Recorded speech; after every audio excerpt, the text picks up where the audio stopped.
At dinner, my wife announced, I'll spend the summer with my ex and the girls. They need their biological father. If you don't like it, ask for a divorce. I said nothing. I accepted the transfer to Europe I had refused for 15 years. A week later, she came home and called me in panic. Before we continue, subscribe to the channel and tell us in the comments what city you're watching us from. It all started on a Thursday night. I just arrived home from work. 55 years old, just turned, and the usual fatigue. Mariana had prepared roasted chicken. Emma and Olivia were sitting at the table still in their school uniforms, doing homework between bites. My girls, that's what I called them, mine, even if my last name wasn't on their birth certificate, even if my blood didn't run through their veins. 15 years raising them as if they were 15 years being the only father they knew. Ismael, the biological father, had abandoned them when they were 6 months old. He disappeared, never paid a dime, never called, never was there. Until now, Mariana served dinner in silence. There was something strange in her expression, something cold I hadn't seen before. She sat down, took a deep breath, and then blurted it out without preparation, without care. Alvaro, I've been talking to Ismael. He's changed. He wants to make up for lost time with the girls. We'll spend the summer together. The three of us. The girls need to know their real father. It's their right. If you don't agree, you can ask for a divorce. I froze with the fork in the air. Emma stopped chewing. Olivia opened her big eyes, looking at me, waiting for me to say something, to shout, to defend myself, to fight for them. But I didn't. I just nodded slowly, finished chewing, swallowed, and said, "It's fine, just 2 words." Mariana seemed surprised for a second. I think she expected drama. She expected me to beg, to make a scene. But I was 55 years old, and I'd learned something in life. Words don't change people. Actions do. That night the girls went to sleep confused. Emma came to my room before bed. "Dad, is it true we're going with that man?" That's how she said it. That man. She didn't even know who Ismael was. I stroked her hair and said, "Your mom knows what she's doing, my love. Everything's going to be okay." I lied because nothing was going to be okay. But I couldn't tell her the truth, that I felt betrayed, humiliated, erased from their lives as if 15 years meant nothing. When Emma left, I was alone in the darkness of my room. Mariana was already asleep or pretending to be. I didn't care. I took out my phone and opened the email I'd been ignoring for months. It was from the company, a transfer offer to Barcelona, head of operations for Europe. They'd insisted 3 times. I always said no. How could I leave? How could I leave Emma and Olivia? They needed me, or so I thought. That night, at 2 in the morning, I replied to the email. "I accept the offer. When can I start?" The answer came 4 hours later. "You can be here in 10 days. I wrote, "Yes." I didn't tell Mariana anything. The next few days were strange. She talked on the phone with Ismael all the time. She laughed, dressed up more. She planned the trip as if it were a romantic vacation. The girls were quiet, confused. They hugged me more often, as if they knew something bad was coming. I continued my routine, prepared breakfast, took them to school, helped with homework, everything normal, but inside I was silently moving pieces. I hired Mauricio, a lawyer friend recommended. I told him everything. He said, "Alvaro, legally you don't have rights over those girls. You didn't adopt them. You're not on the birth certificate.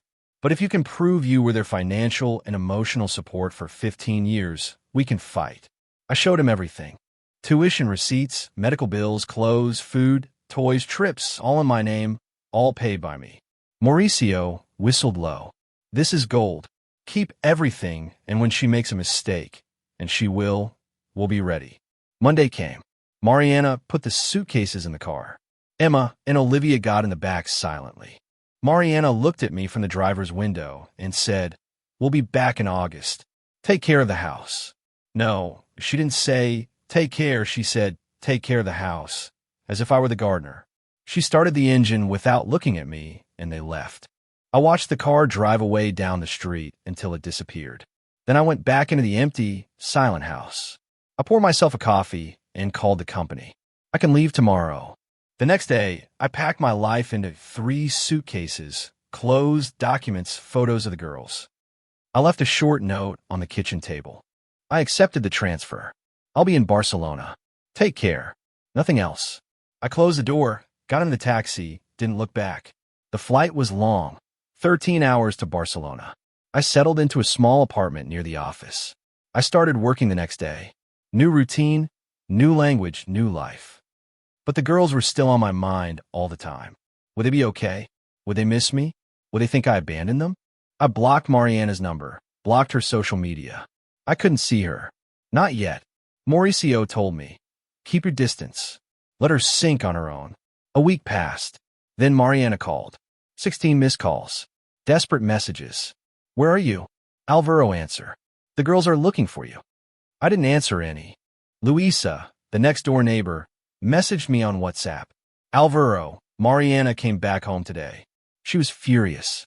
She screamed your name, broke dishes, called your work. They told her you were in Europe, and she almost fainted. I smiled bitterly. Now she cared. Mariana called me 32 times in 2 days. She left voicemails I never listened to, text messages I read but didn't respond to. Alvaro, where are you? This is ridiculous. The girls are asking for you. I need you to come home. You can't just disappear. But I could and I did. Mauricio had given me clear advice. Don't answer. Let her despair. Desperation makes people make mistakes. And Mariana was about to make the biggest mistake of her life. Luisa kept sending me reports. My neighbor, a 60-year-old lady who'd always been kind to me, became my eyes in that house that wasn't mine anymore. Alvaro, today Mariana came back with the girls. They looked tired. Emma was crying. Ismael didn't come with them. Mariana entered the house, screaming your name like crazy. She left 10 minutes later, got in a car, and left alone. The girls stayed with Mariana's mom. I read that message 3 times. Emma was crying. My girl was crying, and I was thousands of kilometers away. That night, I couldn't sleep. I lay staring at the ceiling of my apartment in Barcelona. It was raining outside.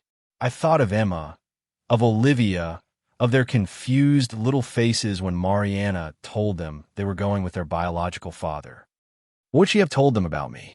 That I left because I didn't love them? That I abandoned them? Guilt gnawed at me, but I knew that if I went back now, Mariana would win. She'd have me trapped forever, doing whatever she wanted, accepting any humiliation. No, this had to hurt. It had to hurt a lot for anything to change. 3 more days passed. Luisa sent me something that chilled my blood, a video. I opened it with trembling hands. It was Emma sitting on the front steps of my house, hugging her backpack, crying. Why isn't Dad Alvaro coming back? Did I do something wrong? I want him to come back.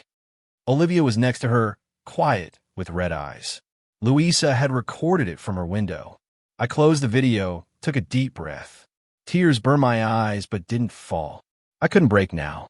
Mariana then did something I didn't expect. She posted a photo of her with the girls smiling in front of a beach on social media. The caption said, "Enjoying the summer with my princesses and their true dad, complete family at last."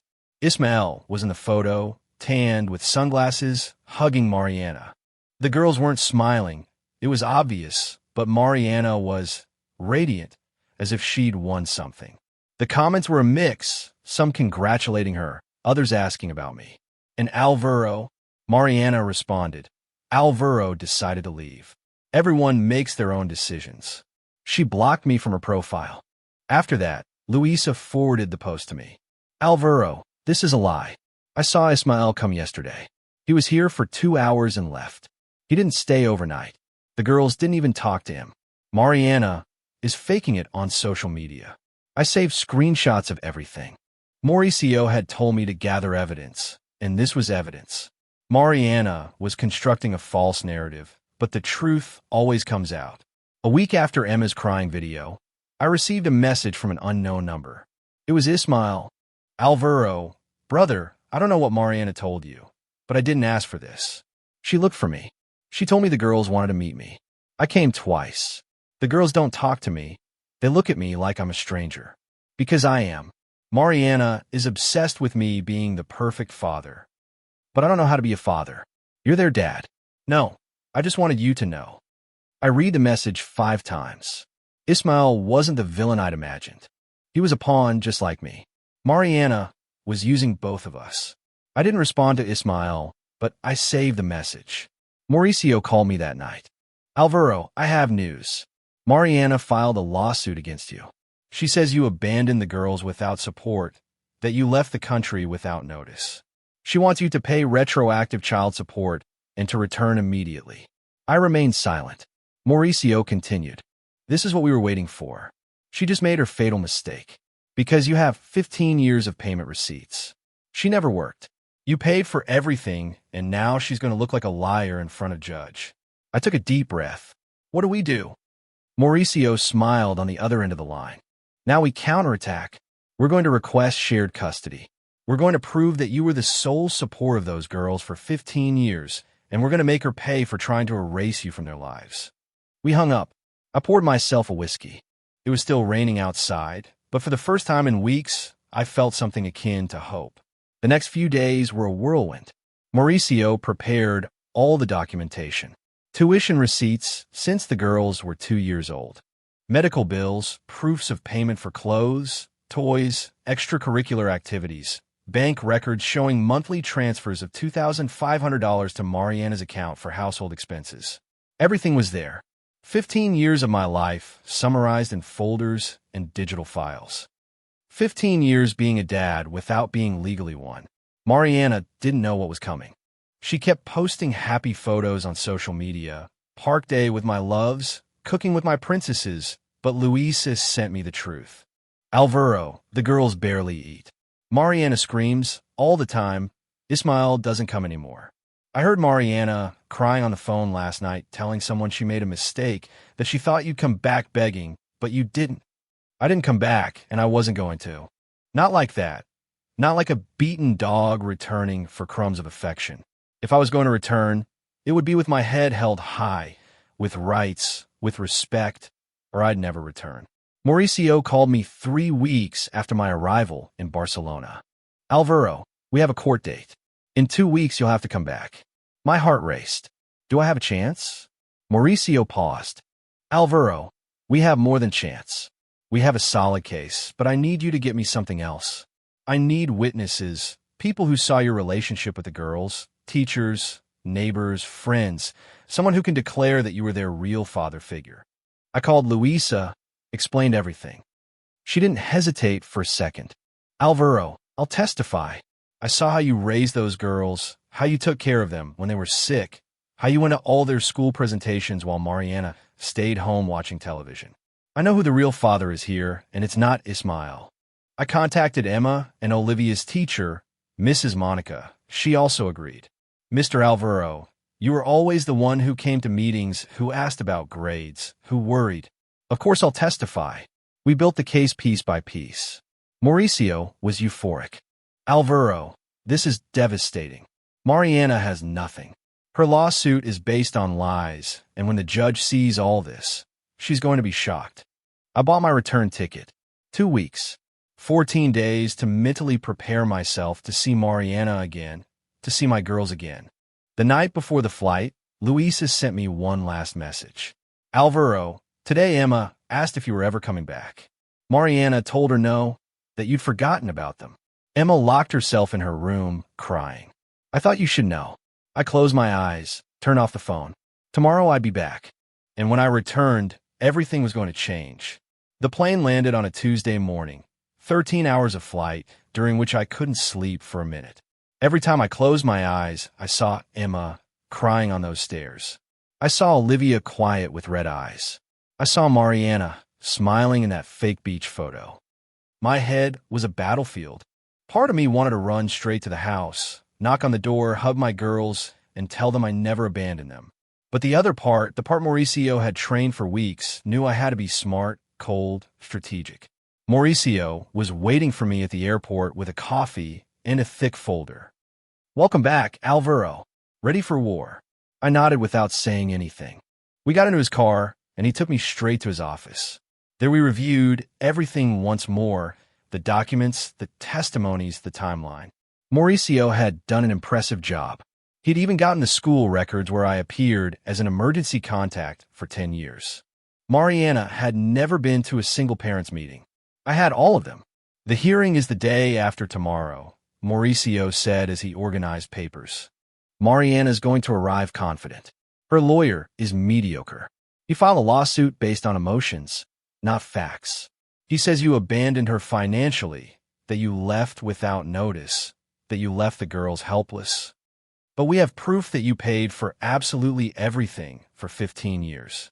We have witnesses, and we have Ismail's message, where he admits he's not an active part of the girls' lives. I took a deep breath. What if the judge decides I don't have rights because I didn't legally adopt them? Mauricio looked at me seriously. It's a risk, but we're going to fight for shared custody under the figure of effective paternity. There are precedents. It's not common, but it's possible.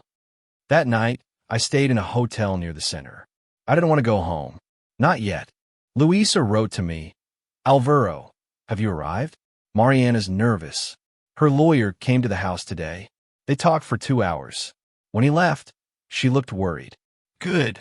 Let her worry. Let her feel even a fraction of what I felt when she humiliated me in front of the girls. The day before the hearing, Mauricio called me urgently. "Alvaro, I need you to come to the office now." Did something happen? I arrived in 20 minutes. Mauricio had his laptop open. Look at this. It was an email from the teacher, Monica. She'd attached something, a drawing. I opened it and felt my chest tighten. It was a drawing by Emma. It was clear she'd done it in class. There were 4 figures, a tall woman who said Mom, 2 small girls who said me, and Olivia, and a man separated from the larger group with a suitcase in his hand. Above it, in shaky handwriting, it said, "My dad Alvaro left because he doesn't love us anymore." My hands trembled. When did she do this? Mauricio checked the email 3 days ago. The teacher, Monica, says Emma has been very quiet in class, that she doesn't play with anyone, that she only draws, and all her drawings are like this, of you leaving.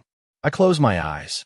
The pain was physical, real, as if someone was stabbing something into my chest. Mariana told them I left because I don't love them, I said in a low voice. Mauricio nodded. That seems to be the case. And that's parental alienation. It's a crime, and we're going to use it tomorrow. The morning of the hearing dawned gray. I put on a suit I'd brought from Barcelona, navy blue, black tie. I looked in the mirror, 55 years old, tired but determined. Mauricio picked me up at the hotel. On the way, we didn't talk much, just reviewed the key points. Remember, calm, clarity, dignity. No matter what Mariana says, don't react, let the facts speak. I nodded. We arrived at the courthouse at 9 in the morning. The building was old, with long hallways and the smell of paper. We went up to the 3rd floor, room 304. Outside, sitting on a bench, was Mariana. She wasn't alone. Next to her was her lawyer, a man around 40 with a bored face. Mariana saw me and stood up abruptly. She looked different, thinner, deep dark circles under her eyes, unkempt hair, nothing like the radiant woman in the social media photos. "Alvaro," she said in a trembling voice. I didn't say anything, just looked at her and kept walking towards Mauricio. She took a step towards me. "Alvaro, please, we need to talk. This got out of control. It doesn't have to come to this. We can fix it."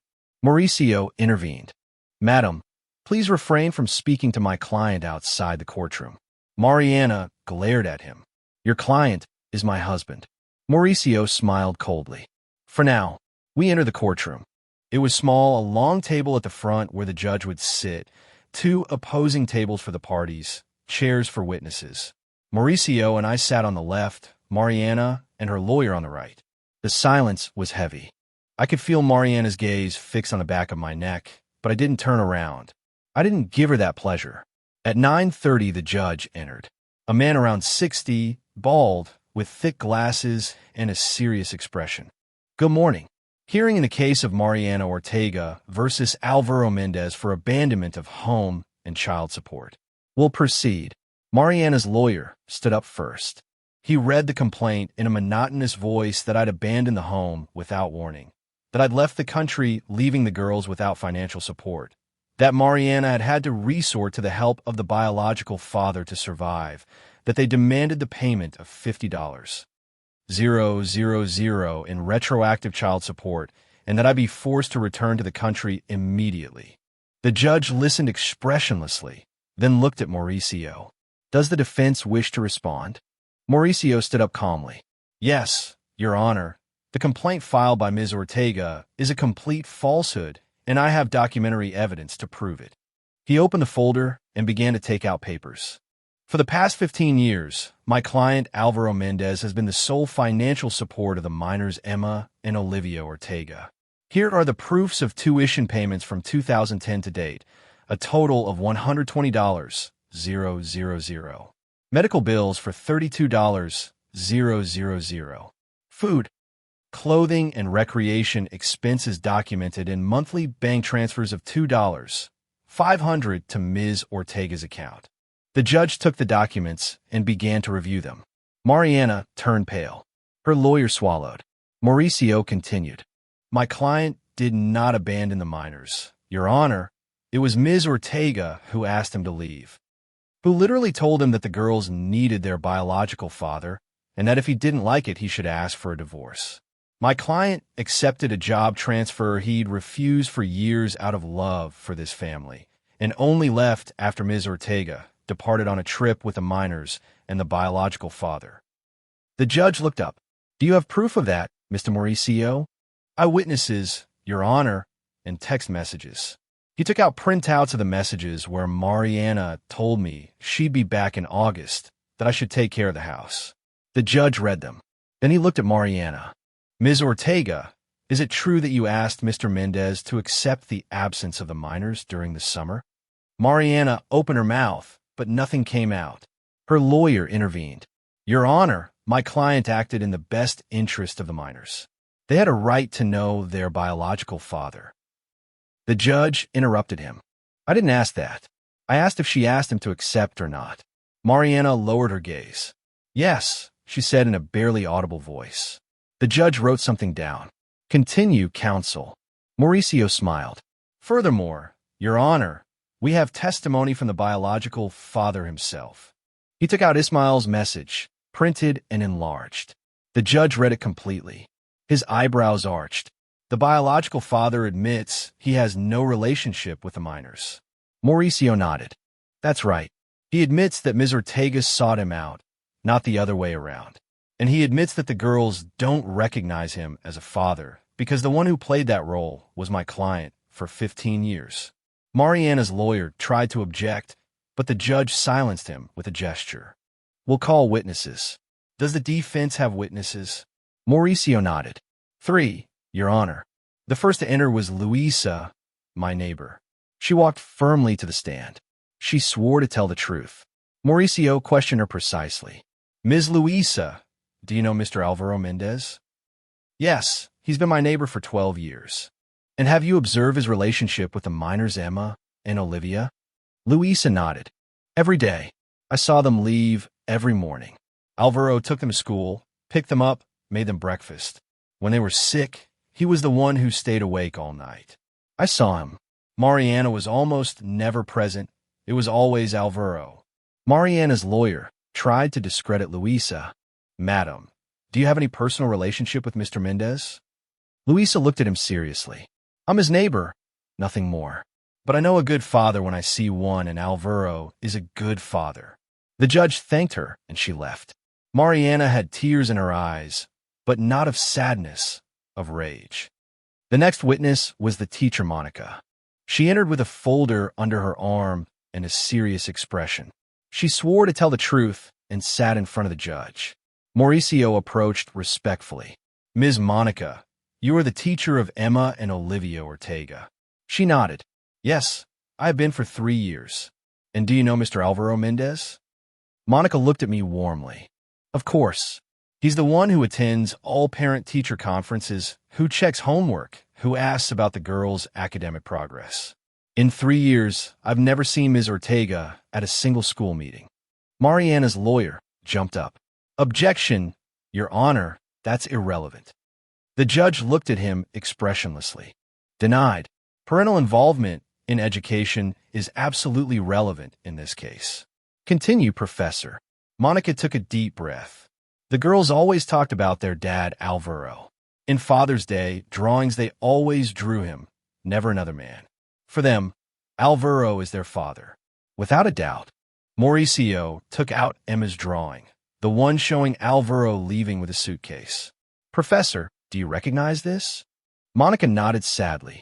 Yes, Emma made it last week. Since Mr. Alvaro left, Emma has changed completely. She doesn't smile anymore. She doesn't play. She only draws. And all her drawings are of him. She asks every day when he's coming back. Mauricio showed the drawing to the judge. Your Honor, this is evidence of parental alienation. Ms. Ortega told the girls that Mr. Mendez abandoned them because he doesn't love them. That's psychologically destructive. The judge studied the drawing at length, then looked at Mariana sternly. Ms. Ortega, did you tell the girls that Mr. Mendez abandoned them? Mariana shook her head desperately. No, well, I just explained that he left, that he made a decision. The judge narrowed his eyes. You explained that you were the one who asked him to accept leaving, that you were the one who pushed him out of their lives. Mariana didn't respond. The silence said it all. Mauricio called the third witness. It wasn't someone I expected. It was Gabriel, the father of one of Emma's classmates, a man I knew from school events. Gabriel swore and sat down. Mr. Gabriel, do you know Mr. Alvaro? Gabriel nodded. Yes, our daughters are in the same class. Alvaro and I have met at many school activities, festivals, excursions, sports tournaments. I always saw him there, always supporting Emma and Olivia. And Ms. Ortega? Gabriel shook his head. Never saw her, not once. Mariana's lawyer was sweating. He tried one last counterattack. Your Honor, all of this doesn't change the fact that Mr. Mendez has no legal rights over the minors. He's not the biological father.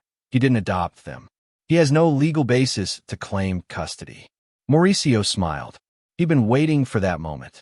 Your Honor, in this country, there are precedents of custody granted under the figure of socio-affective paternity.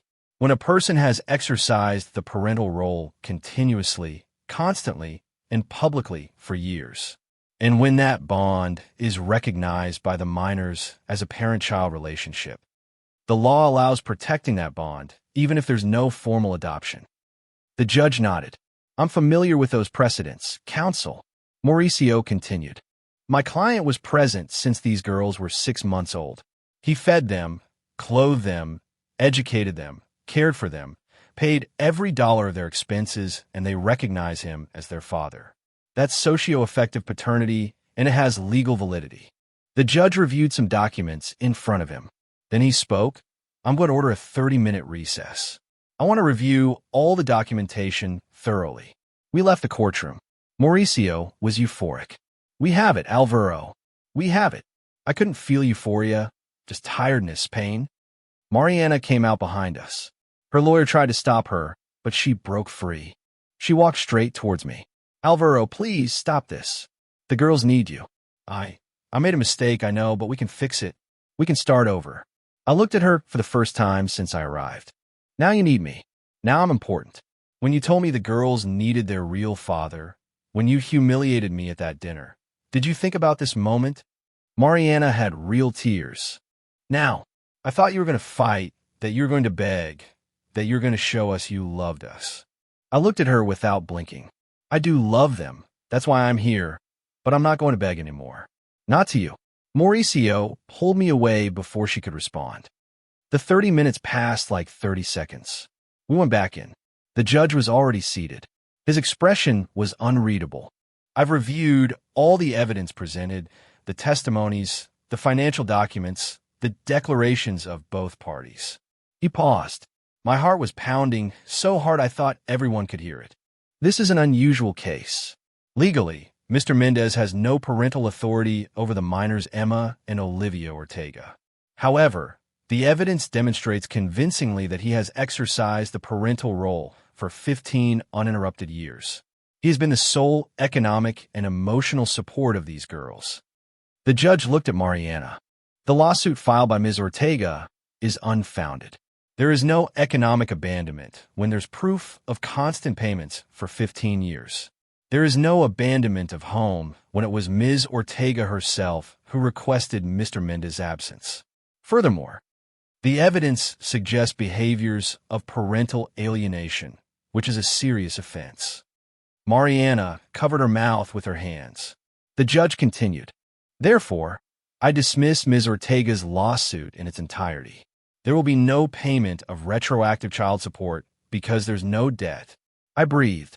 Mauricio squeezed my shoulder, but the judge wasn't finished. However, Mr. Mendez has filed a counterclaim requesting shared custody under the figure of socio-affective paternity, based on existing precedents and the evidence presented. I'm going to order the following. Shared custody is granted to Mr. Alvaro Mendez with an alternate week living arrangement. The minors will spend 1 week with the mother and 1 week with the socio-affective father. I couldn't believe it. Mauricio was smiling. The judge kept talking. Additionally, I order psychological evaluations for the minors and for both parties. I want a report on Emma and Olivia's emotional state, and I order Ms. Ortega to refrain from any negative comments about Mr. Mendez in front of the girls. Any indication of parental alienation will result in a modification of custody in favor of Mr. Mendez. He banged the gavel. Session adjourned. I remained seated. I couldn't move. Mauricio hugged me. We did it, Alvaro. We did it. Mariana was crying in her chair. Her lawyer was hurriedly gathering papers, clearly embarrassed. I stood up slowly. We left the courtroom. Outside, Luisa was waiting for me. She hugged me tightly. I knew you'd win. I knew justice exists. The teacher, Monica, was also there. She shook my hand. The girls are going to be so happy when they know you're coming back into their lives. I nodded, unable to speak. Mauricio took me back to his office to sign the official papers. Shared custody. Established living arrangement. Psychological evaluation scheduled for next week. Everything was falling into place. When can I see the girls? I asked. Mauricio reviewed the document. The judge ordered the transition to be immediate. You can pick them up tomorrow for your first week of custody. Tomorrow. I'd see Emma and Olivia tomorrow. That night, I didn't sleep. I prepared my apartment. I bought new sheets for the beds I'd store away. I filled the refrigerator with their favorite foods. I took their toys out of the boxes where I'd packed them. Everything had to be perfect. Everything had to show them I never forgot them, that I never stopped being their dad. The morning came too fast and too slow at the same time. I woke up at 5, even though the alarm was set for 7. I couldn't stay in bed. I showered, shaved, put on casual but presentable clothes, jeans, a white shirt. I wanted to look like the dad they remembered, not like a stranger in a suit. I ate breakfast without hunger, just coffee. My stomach closed up with nerves. Mauricio had sent me a message the night before. Relax. Everything's going to be fine. The girls love you. They just need to see you to remember it. At 9 o'clock sharp, I knocked on the door of what had been my home for 15 years, the house I helped pay for, where I lived every important moment of Emma and Olivia's lives. First steps, first words, first days of school. Everything was there behind that wooden door that now felt like the entrance to another world.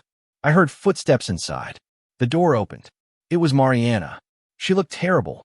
Swollen eyes, no makeup, hair in a messy ponytail, wrinkled clothes. Alvaro, she said in a hoarse voice. I didn't respond, just waited. She opened the door wider. Come in. I entered slowly. The house smelled the same, of vanilla and coffee, but it felt empty cold. Mariana closed the door behind me. They're in their room. I told them you were coming. Emma didn't believe me. Those words hurt more than I expected. My girl didn't believe I'd come back for her. Mariana continued in a broken voice.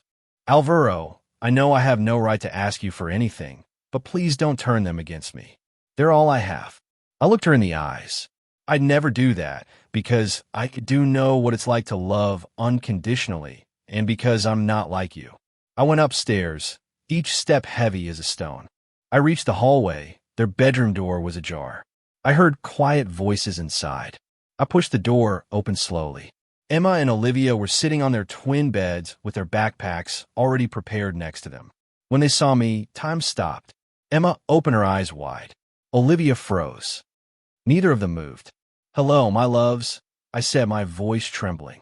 Emma was the first to react. She jumped off the bed and ran towards me. She crashed into my legs with such force, I almost fell. Dad, you came back. Mom said you weren't coming back, but I knew you would. She clung to me, crying. Olivia took 3 more seconds. Then she also ran. I hugged them both. I fell to my knees on the floor to be at their height. I squeezed them against my chest. They smelled of strawberry shampoo, of childhood, of home. I never really left, I whispered.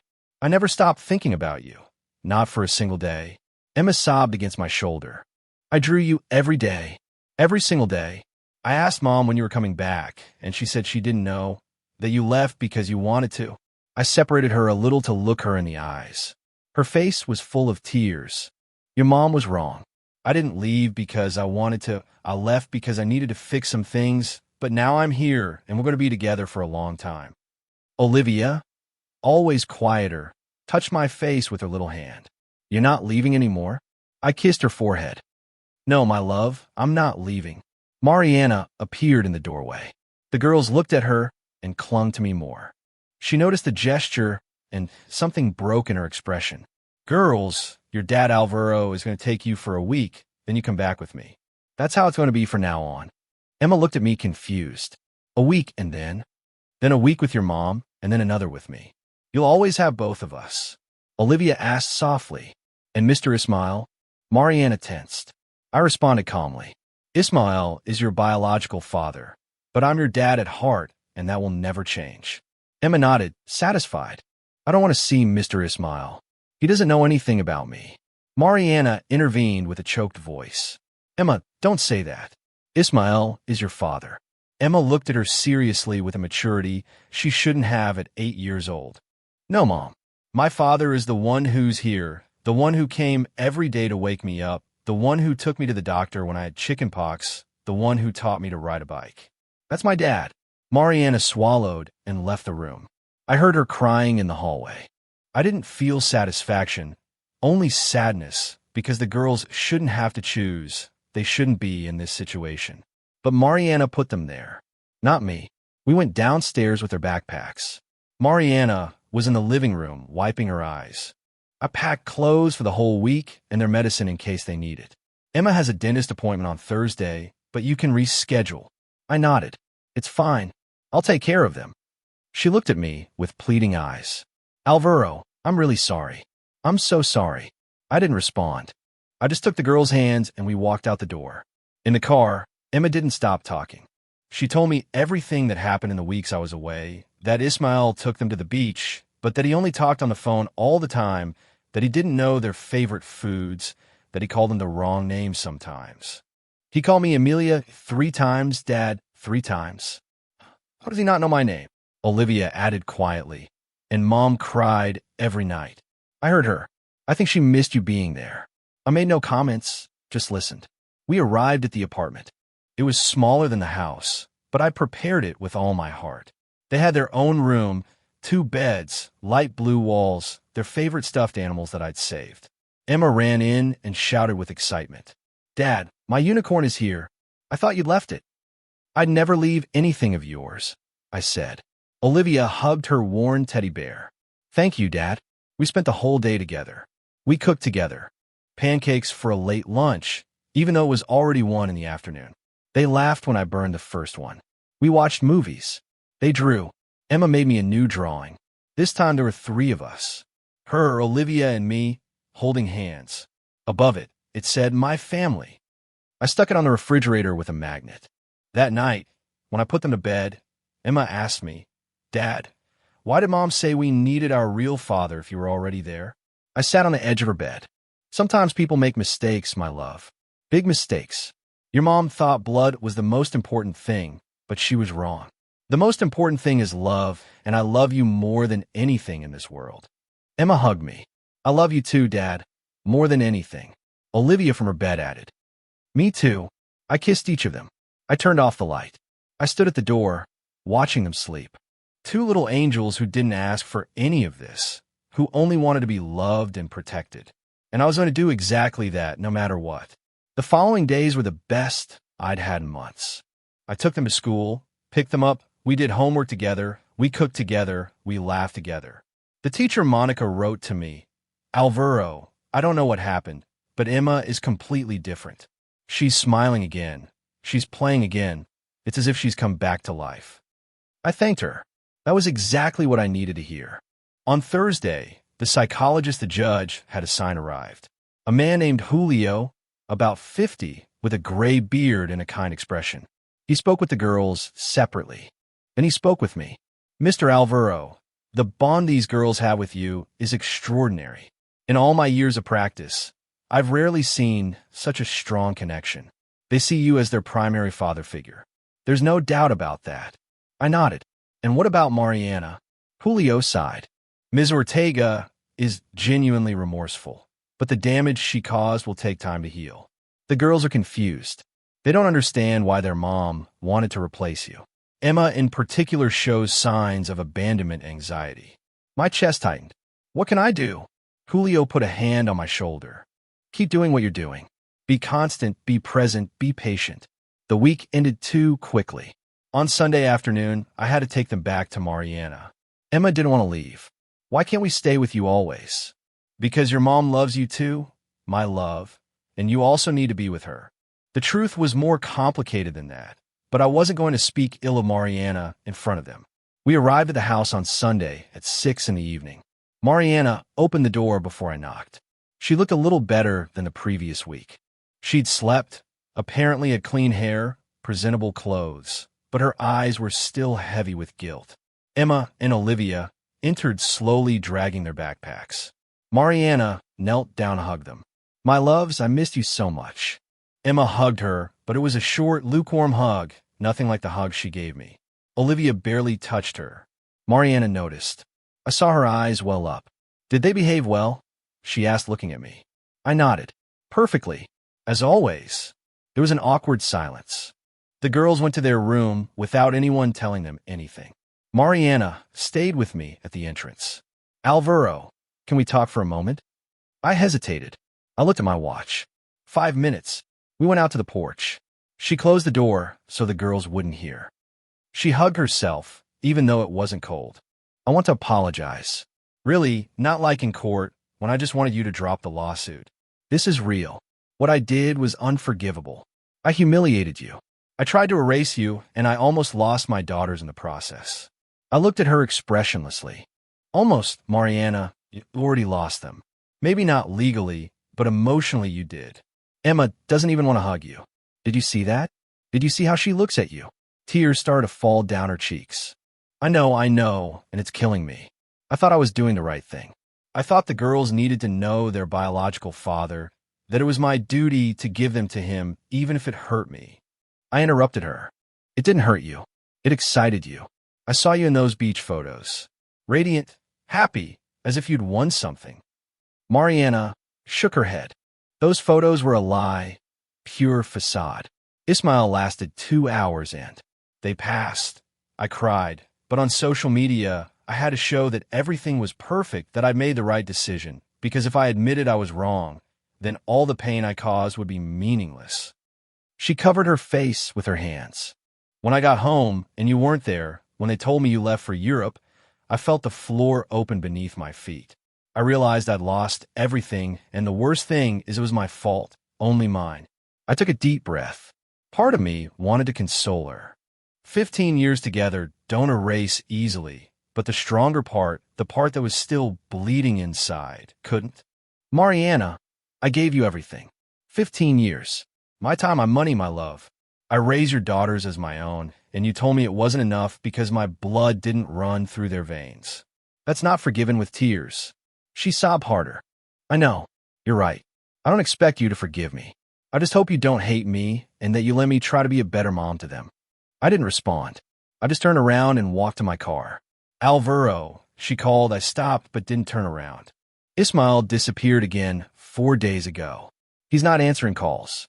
He blocked my number. He left like he always leaves, and the girls didn't even ask about him because for them, he doesn't exist.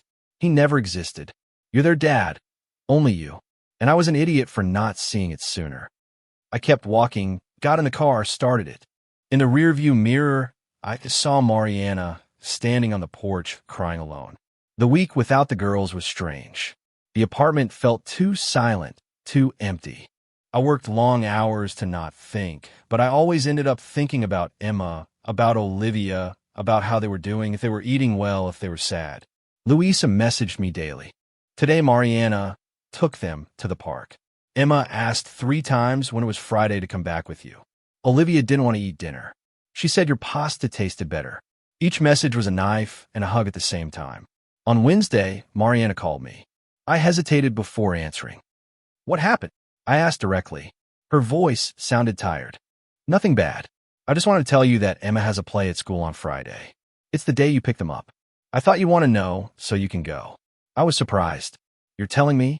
Yes, because I know it's important to you, and to Emma too. She's going to look for you in the audience. I know she will. There was a pause. Thank you, I said. Finally. You don't have to thank me. It's the least I can do. On Friday, I arrived at school an hour early. I wanted good seats. The play was a fairy tale. Emma was the fairy godmother. When she came out on stage with her shining wand and silver wings, my chest filled with pride. She recited her lines perfectly, and yes, she looked for me in the audience. When our eyes met, she smiled widely. After the play, she ran towards me. Dad, did you see? I didn't make a single mistake. I picked her up in my arms. You were perfect, my love. Perfect. Mariana was there too, standing at the back alone.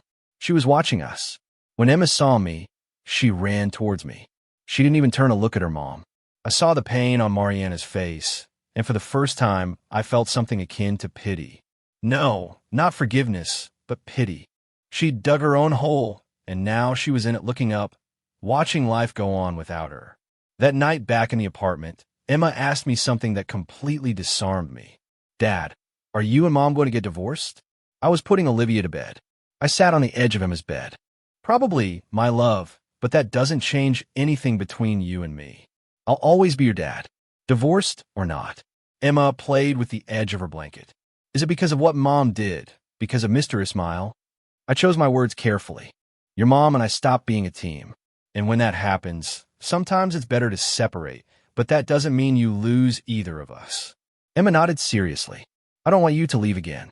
I was so scared. My heart broke. I'm not leaving, Emma. I promise you. I'll be here every week it's my turn, and when I'm not with you, I'll be thinking about you always. She hugged me tight. I love you, Dad. I love you too, my princess. On Monday, I received a call from Mauricio. Alvaro, I have news. Mariana filed for divorce papers.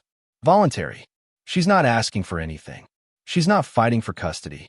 She accepts the arrangements set by the judge. Basically, she's giving everything up without a fight. I stayed silent processing. Why? Mauricio sighed. I think she finally understood that she lost, and that if she keeps fighting, it's only going to make things worse with the girls. How long does the process take? About 6 months, but since it's by mutual agreement and without assets in dispute, it could be less. That afternoon, Mariana messaged me. I signed the papers. I know it's for the best. I won't fight anymore. I just want the girls to be okay, and I know they are with you. I didn't respond immediately. I left the message there. Hours later, I wrote, "Thank you for not making this harder than it already is." She responded quickly. "It's the least I can do after everything." And then added, "Do you think someday you can forgive me?" I took 10 minutes to write. I don't know, Mariana. Honestly, I don't know. The weeks turned into months. The rhythm of 1 week with me, 1 week with Mariana became routine. The girls adapted. Emma stopped crying on Sundays when I dropped them off. Olivia started talking more. The psychologist Julio discharged us after 3 months. The girls are doing well, surprisingly well, considering everything they went through. They have a solid foundation thanks to you, Alvaro. Mariana also improved. Little by little, she started attending school meetings, asking about homework, cooking the girls' favorite meals. She was trying to get back what she lost. I don't know if she'd completely succeed, but at least she was trying. One day, Emma told me something that made me know it had all been worth it. We were at the park, she on the swings, me pushing her. Dad, yesterday at school the teacher asked what family meant, and everyone said it was people with the same blood. But I said no. That family is people who love you even if they don't have your blood. And the teacher said I was right. I stopped pushing. I knelt in front of her. And what else did you say? Emma smiled. I said you were my family because you love me more than anyone in the world. Tears overwhelmed me. I cried right there in the middle of the park, hugging my girl, my daughter, because that's what she was. No matter what a piece of paper said, no matter what blood she came from, Emma was mine, Olivia was mine, and I was theirs forever. 6 months after the hearing, the divorce became official. I signed the papers in Mauricio's office on a Tuesday afternoon. Mariana signed hers the same day, but somewhere else. There was no ceremony, no drama, just 2 signatures ending 15 years of marriage. Mauricio gave me a copy of the documents. "How do you feel?" he asked. I shrugged, free, sad, relieved, all at the same time. He nodded. "It's normal, but the important thing is that the girls are protected. Shared custody is permanent. No one could take them from you now." That night, I told Emma and Olivia. We were eating pizza in the apartment. "Girls, I have something important to tell you." Emma put down her slice. Olivia looked at me with big eyes. "Your mom and I are officially divorced. That means we're not married anymore, but you still have 2 homes, 2 places where you're loved. Nothing changes for you." Emma asked, "Does that mean you won't be sad anymore?" The question took me by surprise. "You think I'm sad?" She nodded. "Sometimes I see you, and I know you're thinking about things that make you sad. Olivia notices too." I looked at Olivia. She nodded seriously.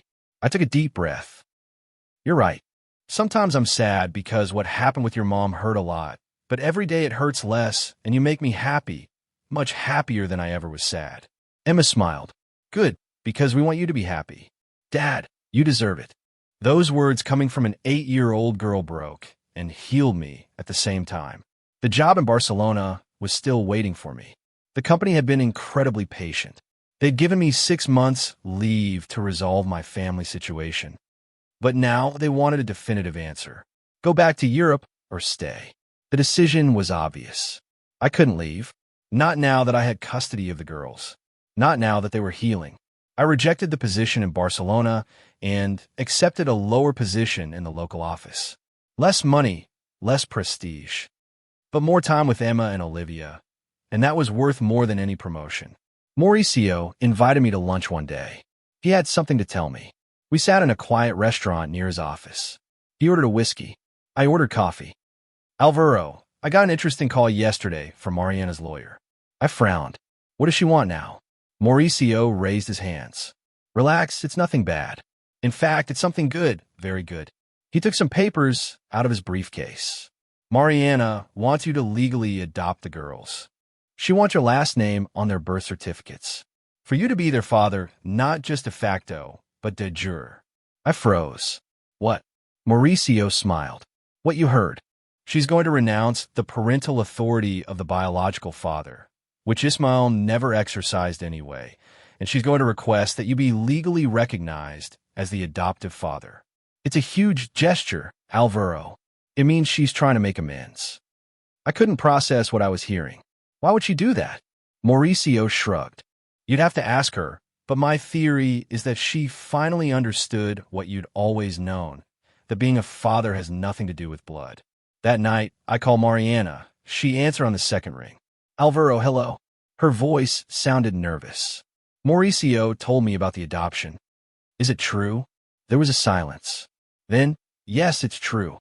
I know it doesn't erase what I did. I know it doesn't fix anything, but I want the girls to have what they always should have had, your last name, your legal recognition, your full rights as a father, because that's what you are. And forgive me for taking so long to see it." I didn't know what to say. Emotions piled up in my chest. Rage, gratitude, pain, relief. "Have you talked to the girls yet?" I finally asked. "I wanted to talk to you first, but if you agree, we can tell them together." I thought of Emma, of Olivia, of how their eyes would shine when they knew my last name would be next to theirs forever. "I agree," I said. "We can tell them this weekend." On Saturday, the 3 of us went to Mariana's house.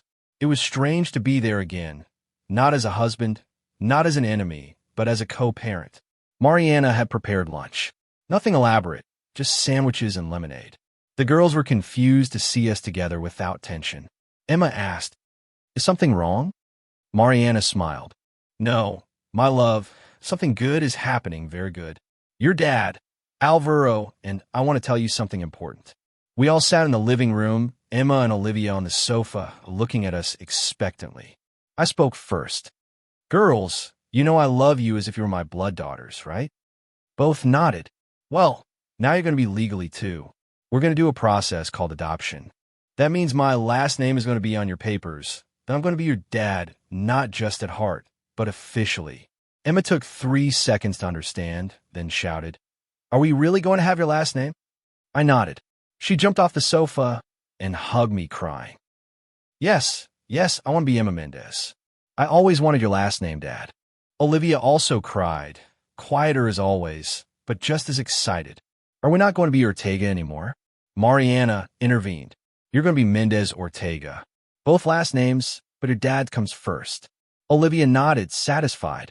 I like it, Olivia Mendez Ortega. She said it, savoring each word as if tasting how it sounded, and she liked it. I realized by her smile. The adoption process took 3 more months.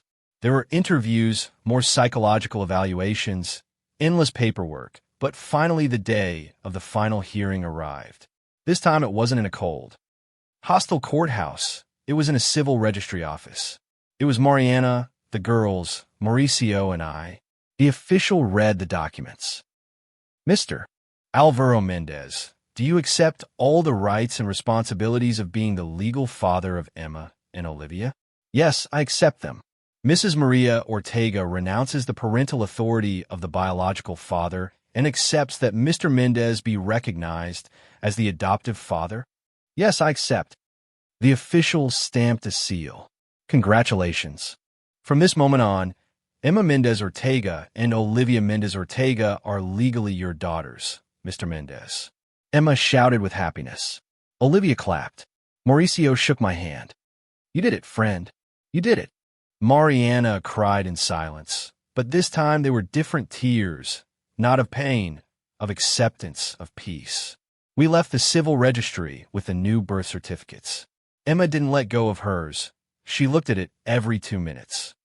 Look, Dad, it says Emma Mendez Ortega here. That's me. I have your last name. Olivia was more reserved, but just as happy. She carefully put her certificate in her backpack. It's my treasure, she said. That night back in the apartment, I put them to bed as always. But something was different. Something had changed in the air. We weren't a temporary family anymore. We weren't a disputed situation anymore. We were official, legal, real. Emma told me before falling asleep, Dad, do you know what's the best thing about having your last name? What, my love? That now no one can say you're not my real dad, because it's on paper, and paper doesn't lie. She was right. Paper didn't lie, but I always knew the truth. From the day I hugged those 6-month-old babies for the first time, from the day Emma took her first steps towards me, from the day Olivia called me Dad for the first time, the paper only confirmed what my heart had known for 15 years. These girls were mine, and I was theirs forever.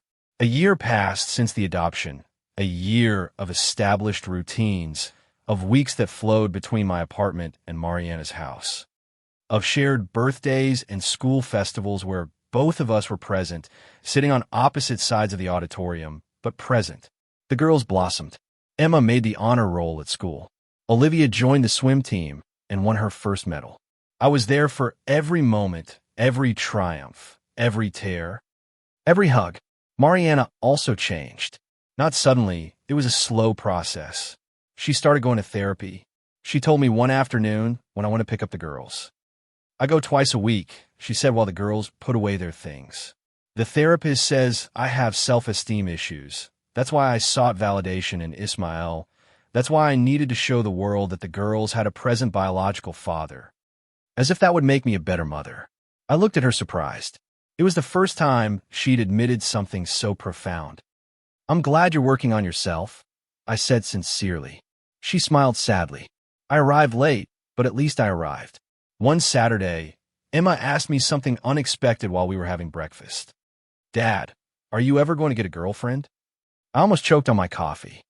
Olivia also looked at me curiously. Why do you ask that? I said when I could breathe. Emma shrugged. Because Mom has a boyfriend. Well, she's seeing a man. We saw him the other day. His name is Adolfo. He's a music teacher. I processed that information slowly. And what's Adolfo like? Emma thought about it. He's nice. He has a beard. He likes cats. He doesn't try to be our dad. He's just mom's friend. I realized I didn't feel jealousy or anger, just a kind of relief. If Mariana was rebuilding her life with someone who respected boundaries, that was good for her, for the girls, for everyone. It's good that your mom has friends, I said carefully. But no, I don't have a girlfriend, and I'm not looking for one. Emma tilted her head. Why not? You're handsome and good. Any lady would be happy with you. I laughed. Thank you, my love, but right now I'm happy with you. I don't need anything else. But the universe had other plans. 2 weeks later, at a parent-teacher meeting, I met a woman named Luisa. Not the neighbor Luisa, another Luisa. She was the mother of one of Olivia's classmates. We sat together by chance. While we waited for our turn with the teacher, we started talking. She was a widow. Her husband had died 3 years ago in an accident. She was raising her 9-year-old son alone. We talked about how difficult parenting was, about the impossible homework, about the exhausting festivals. We laughed. It was easy, natural. When we left the meeting, she asked for my number. In case you ever need help with science homework, she said, smiling. I'm a biologist. Science is my strong suit. I gave her my number. I didn't think much of it, but 3 days later she messaged me, not to talk about homework, just to say hello. We started messaging each other. Small messages. Nothing romantic. Just two people who understood each other because they were fighting similar battles. A month later, she invited me for coffee without kids, just adults talking about adult things. I accepted. We met on a Tuesday afternoon. We talked for 2 hours about everything, about nothing, about our lives, about our losses, about our hopes. When I said goodbye, I realized I was smiling and that it had been a long time since I'd smiled like that. Emma noticed it immediately. Dad, why are you so happy? We were eating dinner. I hadn't even realized I was whistling while cooking. Am I happy? I asked, playing dumb. Emma and Olivia exchanged glances. Yes, they said in unison, very happy. I sat with them. I met a lady. Her name is Luisa. She's the mom of one of Olivia's classmates. Emma smiled widely. Do you like her? Maybe, I admitted, but it's too soon. I barely know her. Olivia asked seriously. Is she good? I think so. Then it's fine. You deserve someone, Dad. I went out with Luisa 3 more times before telling Mariana. I had to do it out of respect for the girls. I called her on a Sunday night. Mariana, I need to tell you something. I'm seeing someone. It's nothing serious yet, but the girls will eventually meet her, and I wanted you to know first. There was silence. Then, okay, thanks for telling me. What's her name? Luisa. She's the mother of one of Olivia's classmates, a widow. She has a son. Mariana sighed. Sounds like a good person. I hope she is. The girls deserve you to be happy, and so do you. That conversation surprised me. The Mariana of 2 years ago would have exploded, would have made a scene, but this Mariana had grown, had learned, had let go. 6 months after dating Luisa, I decided it was time for her to formally meet Emma and Olivia. We organized a casual day at the park, no pressure. Luisa brought her son Mauricio Jr. The 5 of us spent the afternoon together. Emma and Olivia were shy at first, but Luisa was warm, patient. She didn't try to force anything. She was just herself. At the end of the day, when I dropped them off at Mariana's house, Emma said, "We liked Ms. Luisa, Dad. She's nice and she doesn't try to be our mom." I like that. Olivia nodded. Her son is fun. He plays soccer like me. Mariana was at the door. She heard everything. When the girls went in, she looked at me. Thank you for taking such good care of them and for choosing well. I didn't know what to say. I just nodded. A year later, I proposed to Luisa. It wasn't elaborate, just a dinner at home with the girls present, with her son present, because they were part of this, part of us. When I took out the ring, Emma screamed. Olivia clapped. Mauricio Jr. said, "Finally." Luisa cried. She said yes, and for the second time in my life, I formed a family. But this time it was different. This time it was with someone who valued me, who valued my story, who understood that Emma and Olivia would always be my priority. The wedding was small. In the garden of the new house we bought together. Emma and Olivia were my bridesmaids. Mauricio Jr. was the ring bearer. Mariana didn't attend, but she sent flowers with a note. Congratulations, you deserve it.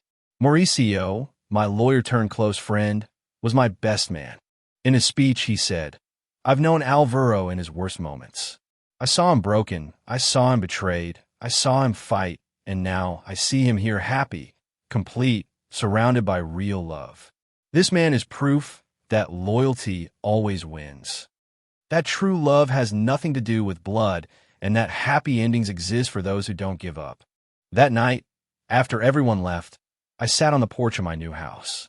Luisa was inside, putting the children to bed. All three of them, Emma, Olivia, and Mauricio Jr., our blended family, imperfect, beautiful, real. I looked at the stars and thought of the whole journey, of that horrible dinner where Mariana humiliated me, of the pain of going to Europe, of the legal battle, of Emma's tears, of the adoption, of finding love again. Everything had been worth it. Every tear, every sleepless night, every moment of doubt, because it brought me here to this porch, to this house, to this family. Luisa came out and sat next to me. What are you thinking about? She asked, resting her head on my shoulder. That life is strange, I said. It takes everything from you, breaks you, and then gives you back double in ways you never imagined. She took my hand. Are you happy? More than I ever thought I could be. Emma appeared at the door in her pajamas. Dad, I can't sleep. I picked her up in my arms, even though she was getting big for that. What's wrong, my love? I just wanted to thank you. For what? For never giving up on us, for fighting for us, for staying. I hug her tight. You don't have to thank me, Emma. You're my life. You always were. You always will be. She kissed my cheek. I love you, Dad. I love you too, my girl. 5 years after that dinner that changed everything, I found myself sitting at Emma and Olivia's elementary school graduation. They were 13 years old. They weren't the little girls crying on the stairs, asking why I had left anymore. They were confident, intelligent, happy teenagers. Next to me was Luisa, my wife. On the other side of the auditorium was Mariana with Adolfo, who eventually became her husband. There was no longer any tension between us, only mutual respect. Two separate families, but united by the love for the same girls. When Emma Mendez Ortega's name was called, my chest filled with pride. She walked onto the stage with her head held high, received her diploma, looked to where we were, and smiled. That smile was for me. I knew it. When Olivia Mendez Ortega was called, the same thing happened. She walked gracefully, received her recognition, looked for me in the crowd. Our eyes met, and in that moment I knew that everything, absolutely everything, had been worth it. After the ceremony, there was a small gathering at the house Luisa and I bought. Emma and Olivia ran around the garden with Mauricio Jr., who was already 15 years old. Mariana and Adolfo arrived with a cake. It wasn't strange to see them there. Things had healed over time, not forgotten, healed. Mariana approached me while I was preparing the grill. Alvaro, can I talk to you for a moment? I nodded. We moved away a bit from the group. I want to thank you, she said softly. I know I've told you before, but today seeing the girls up there, so confident, so happy, I realized something. If you hadn't fought for them, if you'd given up when I humiliated you, they wouldn't be who they are today. I would have destroyed them with my decisions. But you didn't allow it. You saved them from me, from Ismael, from everything. She had tears in her eyes. I'll never be able to repay you for that, but I want you to know that you're the best father those girls could have had, and I regret taking so long to see it. I looked at her. I no longer felt anger, no longer felt pain, only peace. Mariana, the girls needed you too, and you became a better mom. You went to therapy, you changed, you grew, that also counts. She smiled through tears. Thank you for not poisoning them against me. You could have. You had every reason, but you didn't because they love you, I said simply. And I don't destroy love, not even when it hurts me. Adolfo approached and put a hand on Mariana's shoulder. Alvaro, thank you for allowing me to be part of their lives. I know it's not easy for you. I shook his hand. You treat them well. You respect them. That's all that matters. We returned to the group. Emma was telling a story, and everyone was laughing. Olivia was organizing the plates. Luisa was serving lemonade. Mauricio Jr. was playing music. It was chaotic. It was noisy. It was perfect. That night, after everyone left, Emma and Olivia stayed with me. It was my week, although now at 13, they decided more freely where they wanted to be, and they chose to stay. The three of us sat on the sofa. I put on a movie that we didn't even watch. We just talked.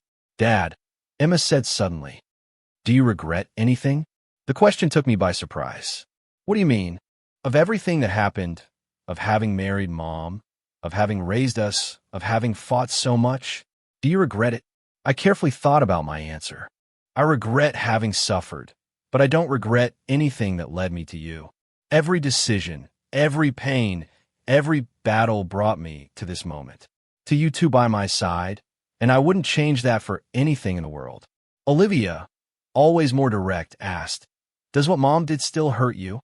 I shook my head. It hurt a lot for a long time, but the pain left, and what remained was this. You, our family, that's stronger than any pain. Emma snuggled up against me. I remember when you left. I was 8 years old, but I remember everything. I remember crying on the stairs. I remember wondering if I did something wrong, if that's why you left. My heart tightened. My love, it was never because of you. Never. I know now, she said, but at that moment I didn't know, and I was so scared you wouldn't come back. But you came back and you fought for us. No one had fought for us before. Only you, Olivia added, and you adopted us. You gave us your last name. You made us officially yours. That meant everything to me, Dad, because I always knew you were my real dad. But when I saw my name on the paper, Emma Mendez Ortega, I felt that finally the world also knew it. I hugged them both. You were the best thing that ever happened to me in life, and I'm the lucky one to be your dad, not the other way around. Emma sat up. Dad, I want to tell you something, and I don't want you to be sad. I tensed a little. Okay, tell me. Yesterday, Mom told us the whole story. Her version, she told us exactly what happened at that dinner, what she told you, how she treated you, everything. My breathing stopped, and I got very angry with her. I told her how she could do that to you, how she could treat you like that when you only loved us. She cried and told us it was the worst mistake of her life, that she destroyed something beautiful out of pride and stupidity. Olivia continued. She told us that you saved us, that if you hadn't fought, she would have hurt us a lot without realizing it, and that we owe you everything. I looked at them both. You owe me nothing. Love isn't a debt, it's a gift. And you give me your love every day. That's more than enough. Emma smiled. Still, we owe you, and when we grow up, we're going to take care of you like you took care of us.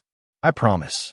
That night, after they fell asleep, I stayed awake thinking about the whole journey, about the broken man who boarded a plane to Barcelona, about the man who fought in a courthouse for his rights, about the man who never gave up, even when everything seemed lost. That man was me, and I had won. Not because I destroyed Mariana, not because I got revenge, but because I chose love over hate. I chose to fight over giving up. I chose to stay over leaving forever. The next day, Sunday morning, we made pancakes together, as every week. Emma burned 3, Olivia spilled the milk. We laughed until our stomachs hurt, and as we cleaned up the mess, Emma said something that stayed with me forever. Dad, do you know the difference between a biological father and a real father? What? I asked. The biological father gives you life. The real father teaches you how to live it. You taught us how to live. That's why you're our real father. I couldn't answer, I just hugged them. And in that hug was everything. All the pain that was worth it, all the battle that won the war, all the love that conquered abandonment. Emma and Olivia were mine, not by blood, by choice. And that's the purest form of love that exists, the one that's chosen every day, the one that's fought for when threatened, the one that never gives up. Mariana was right about one thing.